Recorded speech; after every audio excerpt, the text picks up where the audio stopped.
Jerry Brudos, el asesino de la lujuria.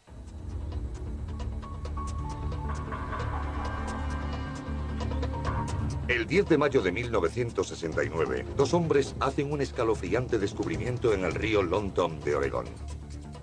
Oscilando en la corriente, el cuerpo de una joven parece sujeto al fondo del río.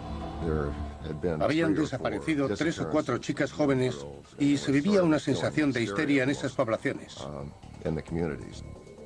Habían desaparecido 4 mujeres y el cadáver confirmaba el peor temor de la familia. Era Linda Sailey. Linda Sailey había sido secuestrada en una zona comercial, un gran centro comercial de Portland. Había sido estrangulada y arrojada al río, atada a la transmisión de un automóvil. Los buzos rastrearon el río. 2 días después encontraron otro cuerpo. Karen Sprinker, desaparecida desde el 27 de marzo, también había sido estrangulada. Nos dimos cuenta de que se trataba de un asesino en serie. Jerome Henry Brudos, futuro electricista, futuro asesino en serie, había nacido en Webster, Dakota del Sur, el 31 de enero de 1939. A 2 años aún del final de la Gran Depresión, las familias campesinas de las Dakotas luchaban para salir adelante. En busca de oportunidades, el padre de Jerome, Henry, se mudó a Oregón. Allí esperaba encontrar un trabajo estable y un buen sitio para criar a su familia. Sus padres se mudaron al valle de Willamette. Portland estaba en el extremo norte, y Eugene en el sur, y la capital del estado, Salem, en medio. Y al sur de la capital del estado está la ciudad de Corvallis.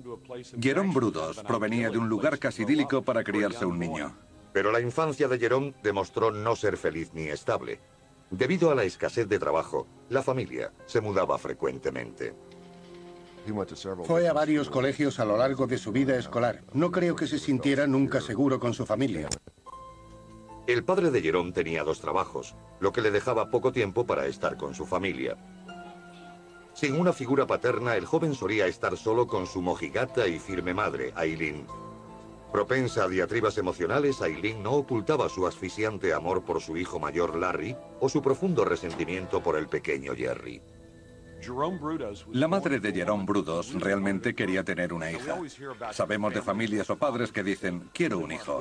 Pero imaginen una madre que dice, quiero una niña, no quiero un niño. Es muy importante cómo un niño y después un hombre afronta su primera relación con una mujer, con su madre. Si se sentía abandonado por ella y a la vez notaba cierta ira contra él por haber nacido, pudo gestarse en él una reacción violenta. Aileen solía castigar y reprobar a Jerome.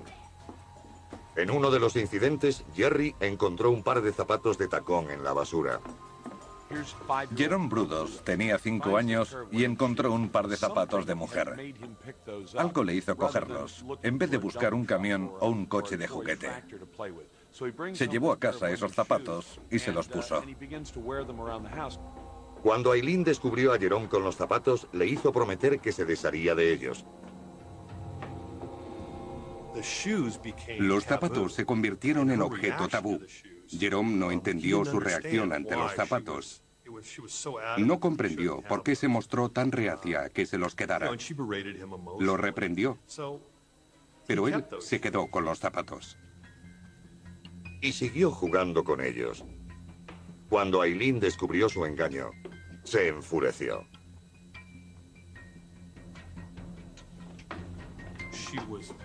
Perdió el control y quemó los zapatos delante de él. Recibió ese mensaje de su madre, un mensaje de profunda desaprobación. Estaba mal hecho, era algo desagradable, sucio y no debía volver a hacerlo. Eso alimentó su furia y probablemente hizo que empezara a sentirse indefenso y vulnerable. Eso, combinado con la ira y la frustración, pueden llevar más adelante a la destrucción. Lejos de disuadirle, la reacción de su madre alimentó su fijación. El calzado se convirtió en el centro de su sexualidad emergente. Empezó a asociar ese despertar sexual con la agresividad, con ese aspecto prohibido de los zapatos. Y eso engendró en él un fuerte fetichismo. Se mudaron en 1955 y sus primeros vecinos fueron una familia con hijas adolescentes. comenzó a permitirse ciertas fantasías. Con 16 años, Jerome se obsesionó con las mujeres jóvenes, llegando a robarles la ropa del tendedero. Era su manera de satisfacerse sexualmente. Jerome era un joven de aspecto normal. No habría llamado la atención de las chicas de su edad. Cuando la policía se enteró de los robos, Jerome vio su oportunidad. Se lo contó a una de las vecinas que trabajaba con la policía. La convenció de que fuera a su casa para hablar de los robos. Cuando llegó, la saludó y después desapareció. Jerome fue a otra habitación, se puso una máscara y volvió. El enmascarado le puso un cuchillo en la garganta y le ordenó desnudarse. Tuvo que desnudarse. Él le hizo fotos y salió de la habitación. Cuando la aterrada joven huyó de la escena, Jerome le suplicó que volviera, alegando que un extraño le había encerrado en el granero. Intentó convencerla de que él no era el culpable. La joven dudó de Brudos, pero decidió no denunciarlo. Jerome se envalentonó. Un día, mientras acompañaba a una joven, se detuvo en una granja abandonada. Allí la ordenó desnudarse. Cuando se negó, Brudos se enfureció. La desnudó él mismo y la golpeó. Fue sádico y violento. Estaba en plena pubertad cuando empiezan a gestarse los aspectos más violentos de la personalidad. Una pareja que pasaba por allí vio la pelea y llamó a la policía. Le arrestaron. Confesó y entonces encontraron sus cosas: los zapatos, la ropa interior y la cámara. Los investigadores descubrieron fotos de la vecina de Jerome desnuda. La interrogaron y ella describió el ataque. La policía supo que había arrestado a un adolescente perturbado. Pero nadie sospechaba los horribles crímenes que podía perpetrar este pecoso. Y cuando lo liberaran, Jerome Brudos y sus inquietantes fantasías sexuales entrarían en una espiral sin control.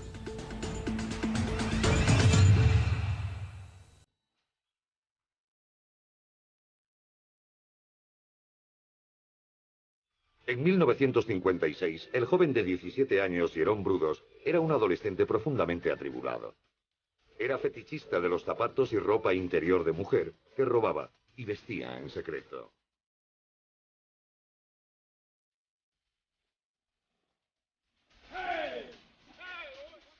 Había sido detenido tras golpear a una joven obligándola a desnudarse a punta de navaja. Las autoridades enviaron a Jerome al Hospital Estatal de Oregón para su evaluación psiquiátrica y tratamiento. Los médicos esperaban que el joven se rehabilitara. La mayoría hemos visto a alguien voló sobre el nido del cuco con Jack Nicholson. Ese es el hospital. Ese es el edificio en el que lo internaron. Si recordamos el tipo de patología que se describía en esa película, vemos que ese es el entorno en que se desarrolló el joven Jerome. Jerome les contó a los psiquiatras una horrible fantasía.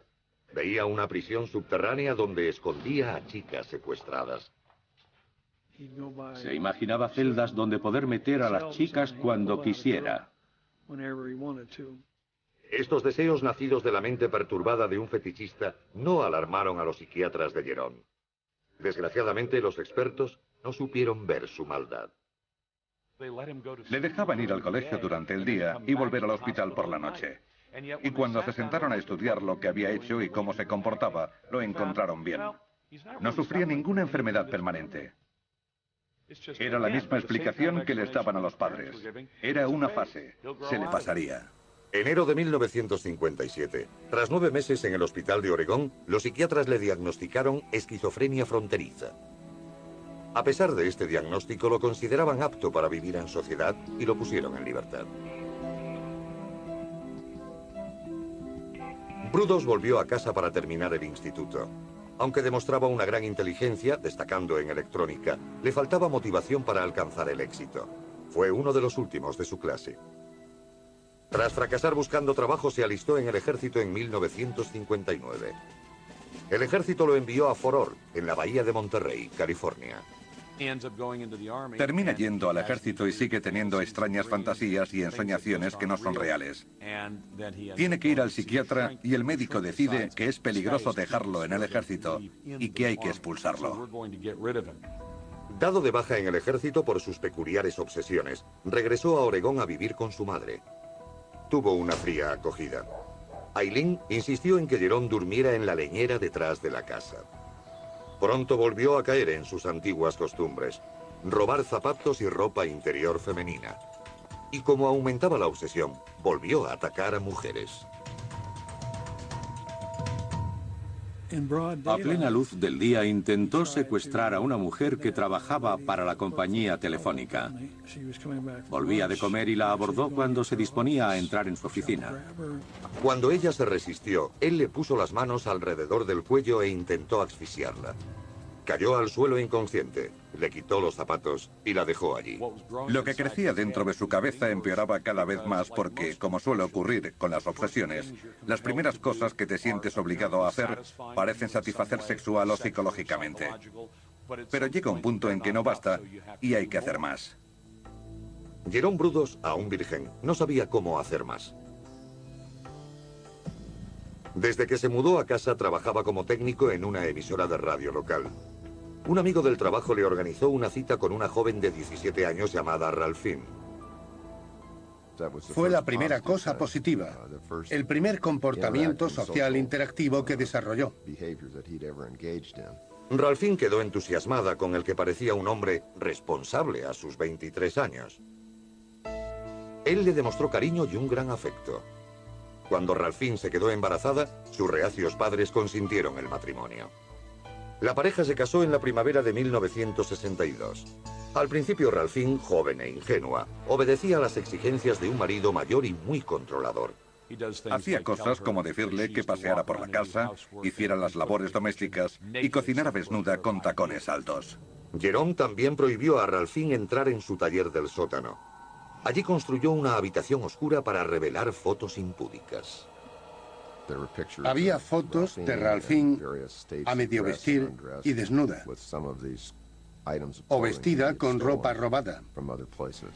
En Ralphine, Jerry había encontrado a una muñeca cautiva con la que siempre había soñado. Al principio, la dócil e inexperta joven no pensaba demasiado en sus extrañas exigencias. La gente busca siempre lo mejor en otra gente. Tendemos a pasar por alto los malos modos o comportamientos extraños de los nuestros. Cuando te casas con alguien así, intentas protegerte. Jerome no lograba conservar su trabajo y la familia se mudaba constantemente. Poco a poco, Ralphine se fue volviendo más autoritaria. Se negaba a ser fotografiada o a participar en los juegos de Jerome. Como Ralphine se le escapaba, Jerome buscó otros modos de satisfacer sus fantasías sexuales. Se vestía en secreto con ropa de mujer y a menudo llevaba ropa interior femenina bajo su atuendo de trabajo. Para alimentar su fetichismo, Brudos robaba ropa a las mujeres que le gustaban. Psicológicamente, robar ropa de mujer le da la sensación de controlar a esas mujeres, te gusten o no. Y un encuentro fortuito en las calles del centro de Portland le proporcionó un objetivo. Vio a una joven muy atractiva en el centro de Portland y la siguió un par de manzanas hasta que tomó un autobús. Él subió con ella y la siguió hasta su casa. Brudos observó cómo la mujer entraba en su apartamento y esperó hasta que se fue a la cama. Entró en el apartamento y le robó ropa. Ella se despertó. Él saltó a la cama, la estranguló y la violó. Con la violación, Jerry daba un paso más en su mundo de fantasías sádicas. El siguiente paso sería demasiado fácil.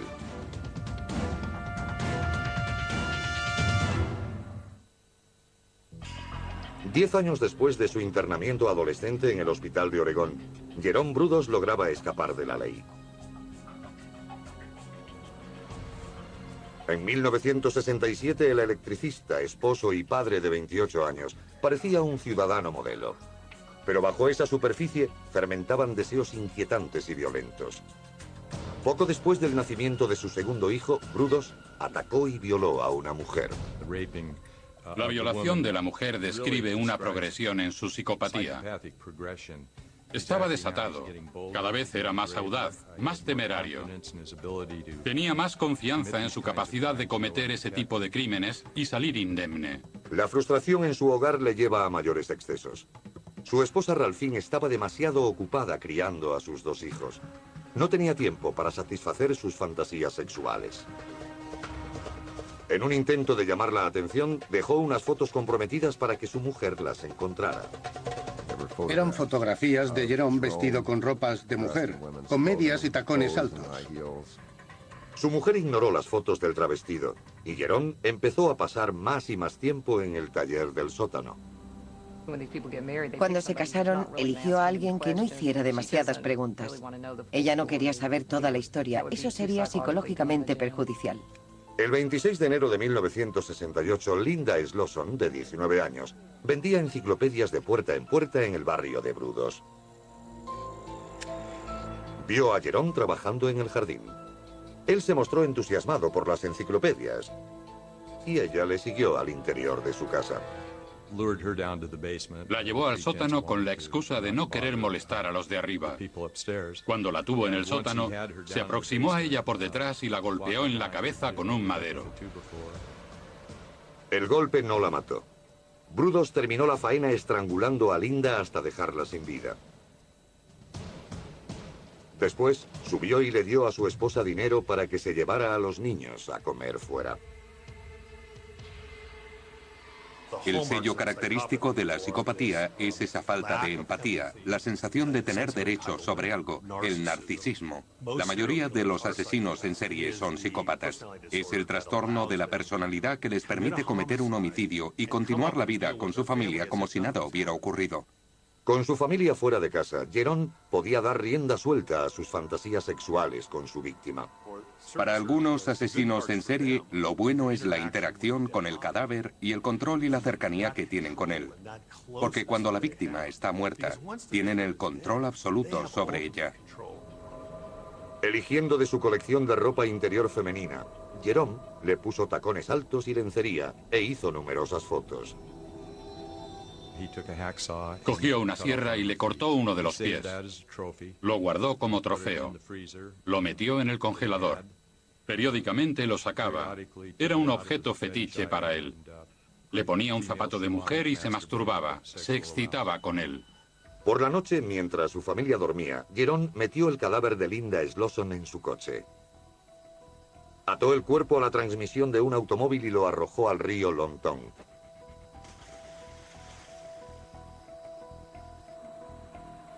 Al día siguiente, la familia de Linda Slosson inició una frenética búsqueda de la desaparecida. La policía de Oregón estaba frustrada. En privado, Jerome Henry Brudos disfrutaba de su primer asesinato. Pasarían 10 meses antes de que volviera a matar. En los asesinos en serie siempre hay un periodo de enfriamiento que a medida que pasa el tiempo se hace cada vez más y más corto. En los meses intermedios, Jerome mudó a su familia a Salem. Su nuevo hogar tenía un garaje independiente perfecto para un taller privado. La noche del 26 de noviembre de 1968, mientras llegaba a casa del trabajo, Jerome se encontró con Jan Whitney. El coche de Whitney se había averiado en la autopista. Paró. Le pareció una mujer atractiva. Era otra víctima potencial. Le dijo que podía arreglarle el coche, pero que tenía que ir a Salem a por unas herramientas. Jerry llevó a Jan a Salem y la dejó en el coche mientras entraba en su casa. Cuando regresó al coche se metió en el asiento delantero, detrás de ella.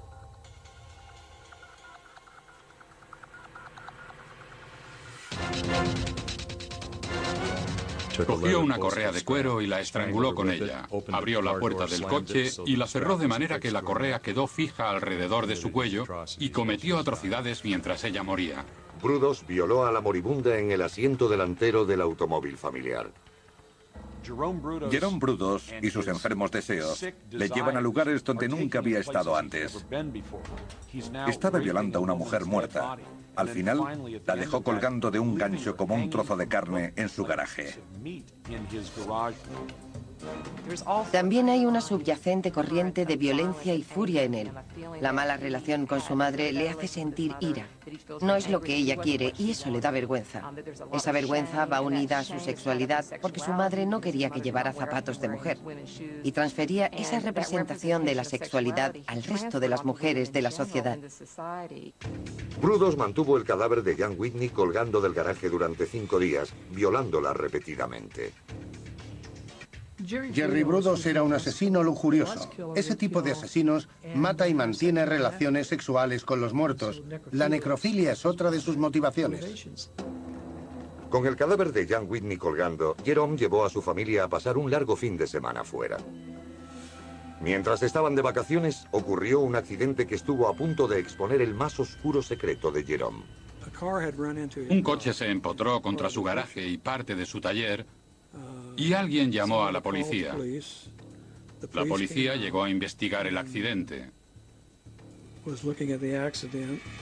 La policía no vio el cuerpo de Whitney.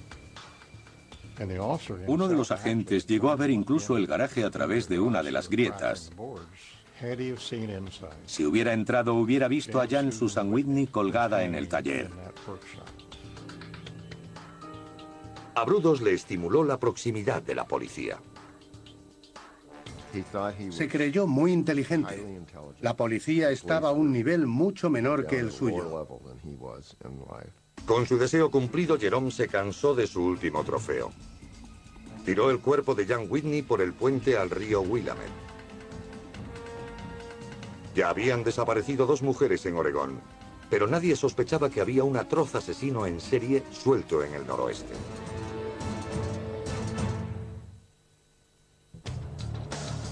En la primavera de 1969, 2 mujeres de Oregón habían sido asesinadas a manos de Jerome Brudos. Ambos cuerpos habían sido violados y mutilados.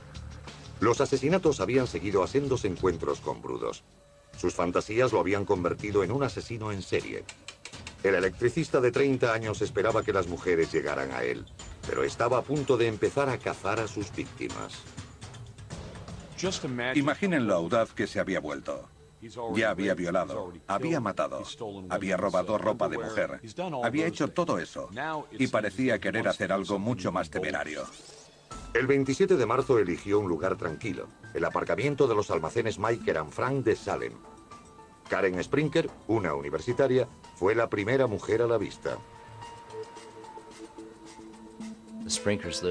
Los Sprinker vivían al sur de Salem, a unos 3 kilómetros de los grandes almacenes. Ella acudió allí para comer con su madre. En un rincón apartado del garaje, Jerome abordó a Karen y la obligó a meterse en el coche. Llevaba una pistola de juguete. La secuestró con esa pistola y la llevó a su taller.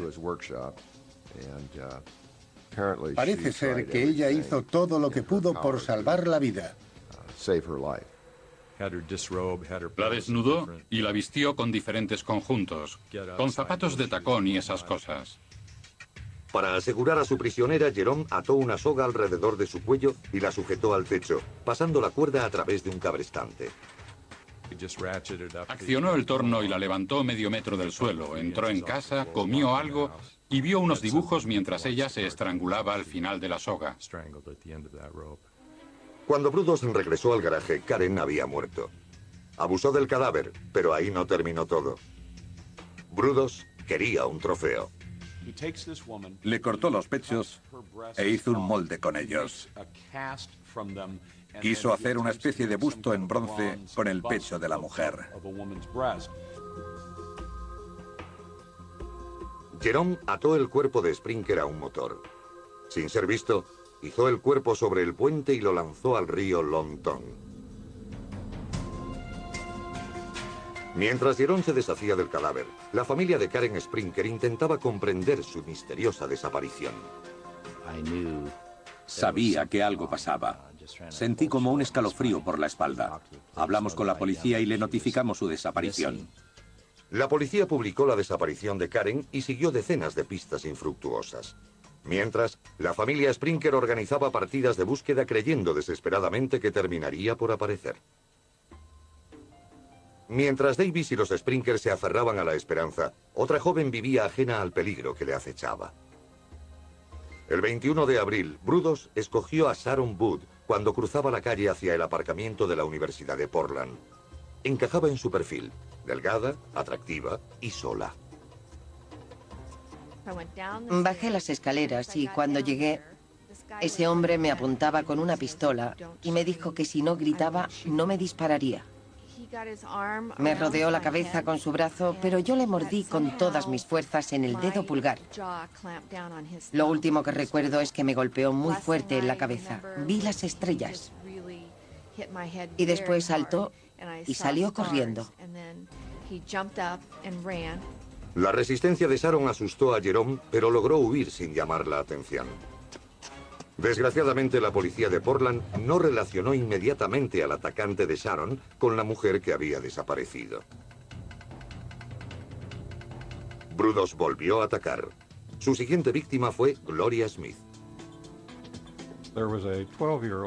Era una niña de 12 años que iba al Instituto Paris Junior de Salem. Jerry Brudos usó una pistola para secuestrarla. Cuando se dirigían al coche y pasaban entre dos casas, la niña vio a una mujer que arreglaba su jardín y aprovechó para salir corriendo hacia ella. Brudos se subió al coche y huyó alimentando otro fracaso. No estaba preparado para enfrentarse a las mujeres que le plantaban cara o a las que gritaban e intentaban escapar, porque no era del tipo de personas que salían en su busca. Quería que fueran un juguete en su taller. Se dio cuenta de que debía atraer a sus víctimas en vez de asustarlas. Compró una placa falsa de policía y comenzó a acechar el aparcamiento de un centro comercial de Portland. Allí vio a Linda Shaley, de 22 años. Cuando Linda se aproximaba a su coche cargada con regalos de cumpleaños para su novio, Brudos la abordó. Se puso delante con la placa haciéndose pasar por un agente de seguridad, informándola de que había habido muchos robos y de que tenía que acercarse a comisaría para un interrogatorio. Linda entró en el coche de Jerome. Él la llevó de Portland a Salem, directamente a su garaje. La metió en el taller y la ató. Se fue a cenar y cuando volvió la chica estaba allí, sin atar y no se movía.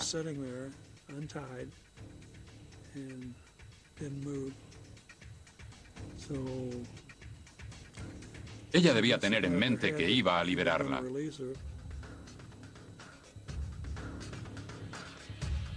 Jerome volvió a atarla y la colgó del techo para desnudarla y fotografiarla.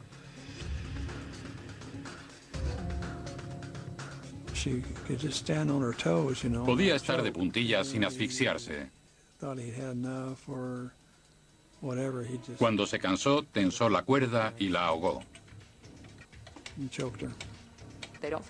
Ellos no sienten las emociones como el resto de la gente.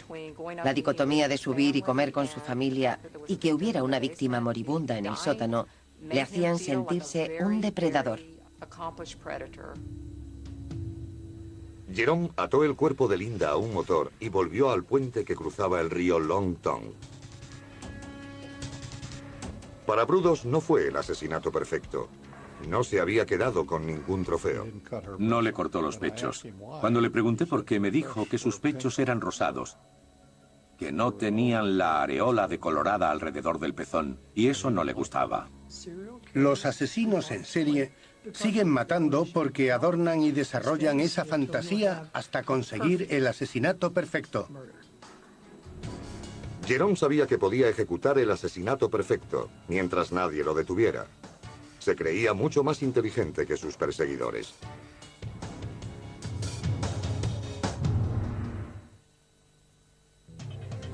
Entre enero de 1968 y abril de 1969, desaparecieron al menos 4 mujeres de Willamette Valley, en Oregón.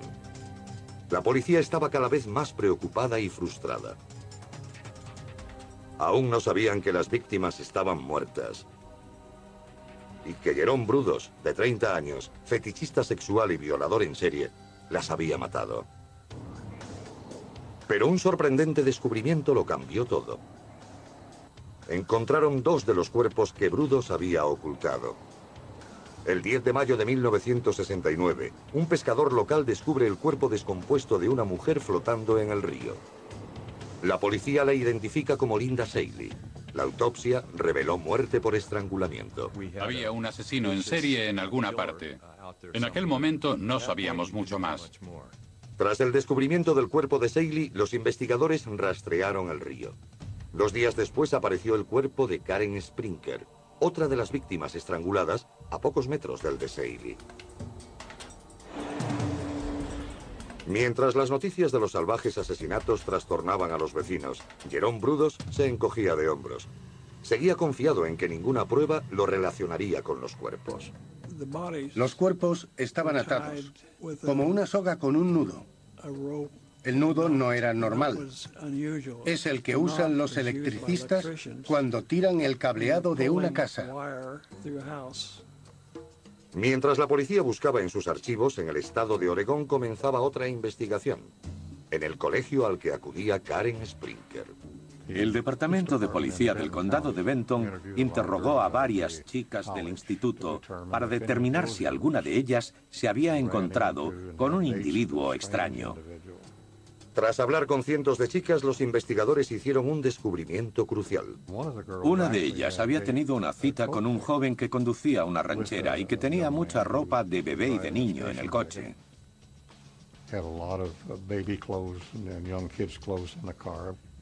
Otra estudiante dijo haber visto a un hombre rondando por la residencia de estudiantes. El hombre dijo ser un veterano de Vietnam en busca de compañía, pero no dejaba de hablar de las mujeres desaparecidas. Ella lo encontró escalofriante y accedió a ayudar a la policía para tenderle una trampa. La policía le dijo que se pusiera en contacto con ellos si volvía a dar señales de vida. Lo hizo y la policía le estaba esperando. Se identificó como Jerry Brudos. El detective Jim Stovall pidió los antecedentes policiales de Jerome Brudos y descubrió que era electricista. Pero lo más importante, Stovall se enteró del internamiento psiquiátrico de Jerome por sus ataques adolescentes. Le hizo una visita para indagar algo más. Fuimos al garaje y hablamos allí. Los agentes encontraron la soga con la que habían sido atados los cuerpos de Karen Sprinker y Seeley. Había claros indicios de que podía ser el responsable. Los agentes no tenían una orden de registro. Sin la soga, carecían de pruebas cruciales. Inexplicablemente, Brudos solucionó el problema. Dijo, parecen interesados en la soga. ¿Quieren un trozo? Yo le dije que sí, y me cortó un trozo. Los asesinos en serie están convencidos de que son más inteligentes que los agentes. Cometen errores porque creen que no pueden cogerlos. Con la ayuda del asesino, los científicos forenses relacionaron rápidamente a Brudos con la soga que usó para atar a sus víctimas. A pesar de sus bravatas, Brudos se alarmó por el interrogatorio de la policía. Hizo una discreta visita al abogado Daley Trey. Mantuvo su inocencia en todo momento. Yo le dije que si era inocente, no habría ningún problema, pero que si era culpable, no debía dejar que la policía investigara su casa o sus coches. Brudos tomó el consejo al pie de la letra. Cuando la policía obtuvo una orden de registro para su coche, él se adelantó a los acontecimientos. El interior del coche estaba mojado. Cuando le pregunté qué había pasado, me dijo que había ido a un lavacoches.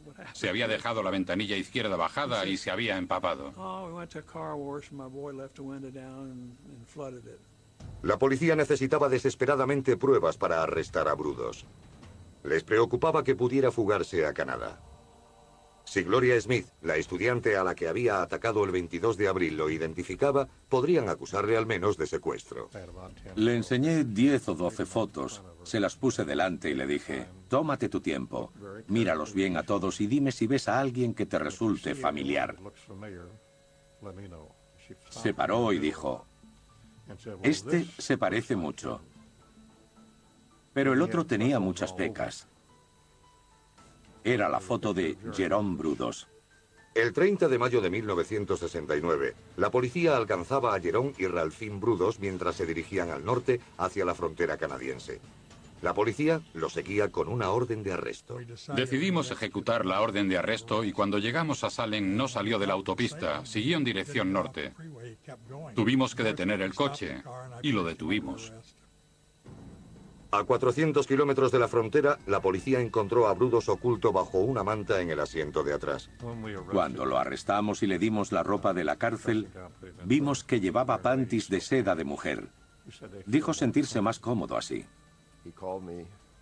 Me llamó desde la cárcel a medianoche y me dijo que lo habían arrestado. Me preguntó si podía ir. Tuvimos una sesión de 5 horas en la que me confesó todos los asesinatos y me contó todos los detalles más escabrosos de cada uno. Drake escuchó asombrado por los crímenes y por la falta de remordimiento de su cliente. Jerome era frío. Carecía de emociones humanas cuando me describió algunos de los crímenes más horribles que haya cometido nadie. Yo le recomendé que guardara silencio, que no tuvieran ningún contacto con la policía. La policía lo tuvo bajo custodia, pero ¿podrían mantenerle allí?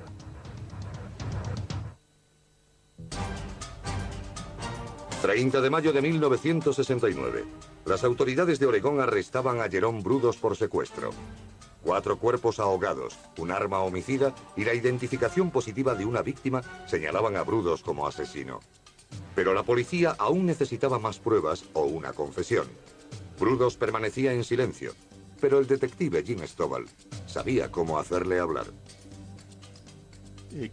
Dijo tener un coeficiente intelectual de 165, así que había que jugar con eso. Dejarle que él fuera el intelectual. Dejar que fuera él el que llevara el interrogatorio, pero manteniéndolo centrado. Stovall hizo preguntas hipotéticas que Brudos no pudo resistirse a contestar. Se acercó a Brudos como un amigo, como una figura paternal, muy compasivo, con cierto cariño. Pero Jim Stovall sabía exactamente lo que hacía, sabía cómo tratarlo. Brudos fanfarroneaba con Stovall, quería impresionarlo y quería su amistad y aceptación. Finalmente desaparecieron todas sus pretensiones y el asesino terminó confesando. Empezó con la primera chica, la joven vendedora de enciclopedias de Portland. Me contó cómo la mató. Luego la chica Larson, Whitney y Saley. Lo que hizo con los cuerpos, todo fue saliendo a la luz. Brudos incluso explicó cosas que la policía no había sido capaz de imaginar. Por ejemplo, las misteriosas quemaduras en el tórax de Saley. Había sido un experimento. Cogió 2 clavos y los clavó uno a cada lado del tórax. Después aplicó corriente eléctrica para ver lo que pasaba. Quiso comprobar si el cuerpo saltaba como una rana en una sartén. Los asesinos en serie necesitan estimulación. Una persona normal se excita con cosas diferentes, pero ellos tienen un nivel más bajo de cortisol y necesitan elevar ese nivel. La manera que tienen de hacerlo es intensificando su comportamiento. Y Brudos no mostraba remordimiento. Disfrutaba matando a esas jóvenes, mutilando los cuerpos. Disfrutaba violando los cadáveres. Le excitaba, le encantaba.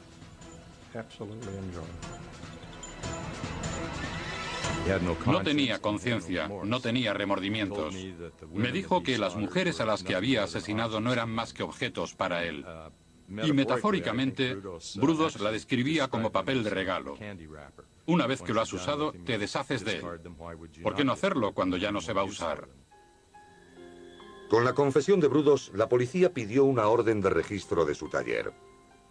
El 3 de junio empezaron a recoger pruebas. Recuerdo que las fotografías estaban pegadas con cinta al cajón de un armario. Había fotos de todas las mujeres, vestidas y desnudas, algunas vivas y otras ya muertas.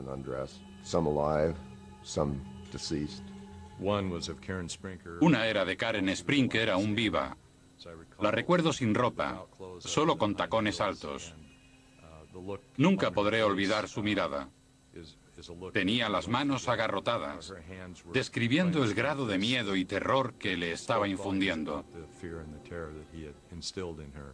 En una de las fotografías, el asesino estaba tan absorto en su fantasía que no se dio cuenta de su propia presencia en la instantánea.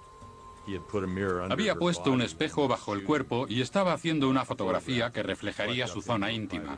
Mientras se inclinó para hacer la foto, se retrató a sí mismo en el espejo. En la casa, los investigadores encontraron pruebas aún más horribles. A Karen Sprinker le mutiló los pechos e hizo pisapapeles con ellos. Los encontramos en su casa.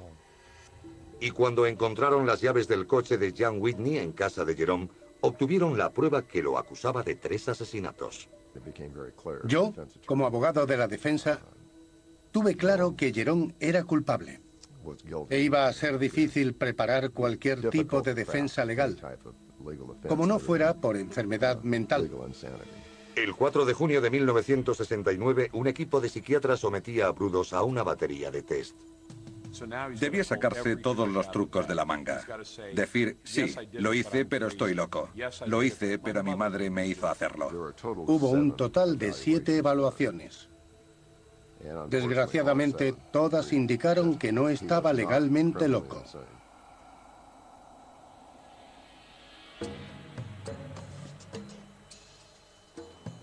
El 27 de junio de 1969, Jerome Henry Brudos aparecía tranquilo ante el juez Val Sloper en el juzgado del condado de Marion. Acusado de 3 asesinatos, se declaró culpable de todo. El juez lo interrogó cuidadosamente y lo envió a la prisión. Todo había terminado. El mundo podía respirar aliviado. Brudos fue condenado a 3 cadenas perpetuas, al menos 36 años de cárcel. El asesino de la lujuria tendría 66 años antes de poder acogerse a la condicional. Pero, ¿y Ralphine? A los investigadores les costaba creer que no hubiera participado en los crímenes de su marido. Fue acusada de cómplice, pero fue hallada inocente. Solicitó la patria potestad de los 2 hijos y supongo que dejó la zona. Abandonado por Ralphine y condenado al ostracismo por los otros reclusos, Jerome pasó sus solitarias horas en la penitenciaría de Oregón presentando recursos. Se presentó en numerosas ocasiones ante el tribunal encargado de la condicional, pero era obvio que no iba a salir nunca de la cárcel.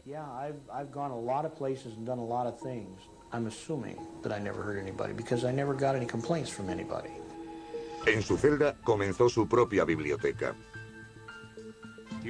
Pidió catálogos de ropa y calzado femenino mientras estuvo en prisión, porque su obsesión no finalizó con la condena. Siguió siendo un enfermo entre rejas. Finalmente, Brudos se convirtió en el preso más antiguo de la cárcel de Oregón. Murió de cáncer de hígado a los 67 años, el 29 de marzo de 2006. Jerome Brudos es la encarnación del mal deliberado. Me alegro de que ya no esté aquí. Cuando murió, la vida de Jerome Brudos fue tan insignificante para el mundo como la vida de sus víctimas lo había sido para él. Jerome Henry era como una serpiente con 2 cabezas. Pero nadie sabe por qué Dios creó a una criatura semejante.